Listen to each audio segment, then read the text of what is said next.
Greetings and salutations, fellow humans. So here we are trying to fathom out the purpose and meaning of existence.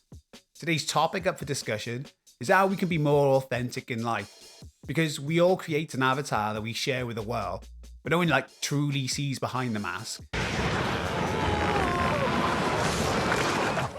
We might act all respectable at work, brown nose into the boss behind a veil of professionalism. I'd say in a given week, I probably only do about 15 minutes of real, actual work. Not me though, yeah? I try to keep a low profile lest my mouth gets me into trouble. Around friends, we can sometimes just be degenerates down the pub, reduced to our base instincts in an attempt to ingratiate a raucous crowd. See, I think you'd get over it. Or you might visit your parents and revert to your teenage stroppy self, replicating your hormonal adolescence. That is so unfair, I hate you! Our brains are directing us towards what it presumes is in our best interest. It is for our own good. That's just how we're wired, and it shows how we adapt to our surroundings. I've been pondering all of this because I find it flipping hard to talk to the camera. Hey, you're making me look stupid! Especially reading off a bloody teleprompter. It's like juggling chainsaws. I thought jumping in front of a camera would be easy, but after rewatching my wooden performances, I still got a way to go. I must become flesh and bone. It's been hard to convey my authentic self without coming across as a robot. Especially after I had out all the ums and the ahs, so I thought I would just chat to you about it in an attempt to do away with the mask. Because I can't be the only person that's like this, and by sharing ideas, perhaps we could all learn how to be less reliant on our avatars and more true to ourselves. Avatars in gaming are used to represent an idealized version of ourselves, carefully crafting how we want to be seen in the digital domain. These avatars are disposable at a click of a button, but life isn't as simple as that, as it's our neurological wiring at work. It's not practical to do away with these illusions altogether, as they serve a purpose to help us function in society. It's evolution's way of stopping us from getting bludgeoned to death by the nearest tribe. It helps us to interact with each other, but our life view is shaped by our experiences in the environment, good or bad. And it's not easy to switch off these mechanisms once we have the learned behaviour. Take how I'm chatting to you now. I'm attempting to be conversational, but it's not that easy when I'm staring at the corner of my phone, desperately trying to keep up with the script before it flies off the screen.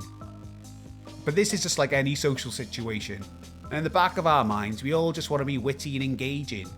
Yet the harder we try, the more it looks like that we're trying too hard. I'm not too bothered though, as this is just normal human behaviour, and I've got no doubt that practice makes perfect. That's the beauty of neuroplasticity. But of course for some people, it looks easy. They can walk into a room full of beans, coming across all comfortable in their own skin. Yet for us lesser mortals, it takes a bit more work. We can be both the main character and the NPC in the room, depending on who we are with and what we're doing. It all boils down to our identities, or the lack of it. We unknowingly create so many masks for different situations that it can be easy to forget where you left your real face. I'd like to take his face off. I've had a lot of turmoil in my life recently, and it's caused me to start thinking about who I am as opposed to how I portray myself. If I'm comfortable in a situation, I'm an extrovert, loud and brash. But as soon as I'm out of that comfort zone, the facade crumbles and I climb up like a dolphin's butt. Watertight. If you've ever felt out of place at a party, I'm sure you know what I'm talking about. And to be honest, it's bloody annoying, because I can't pick and choose which version of me shows up at any given time. It's either full on or full off. No doubt there's some deep-seated Emotional damage! as the external factors influence our self-perception, and your brain will attempt to shield you from any perceived pain, but this gets in the way of your authenticity. So ignore your wounded child and focus on the now, because the past doesn't exist. It's just a memory that the pink stuff up there holds onto to protect you from yourself. There is only the present moment, and the things you do now are the only things you need to worry about, because life is a series of events, and like cascading dominoes, one moment affects the next. So if you're a bit of a weirdo like me, then I invite you to shake off the shackles of rumination and embrace the present. Live the life you imagine your ideal self would, and hopefully, step by step, you can live authentically, finding purpose and meaning in the process. Because, that's all I'm really trying to do with this channel. I'm figuring out the next step and attempting to live the best life I can. Comment below and let me know how I'm doing and how you live your authentic life. And if you can be bothered, like and subscribe, my dudes. Peace!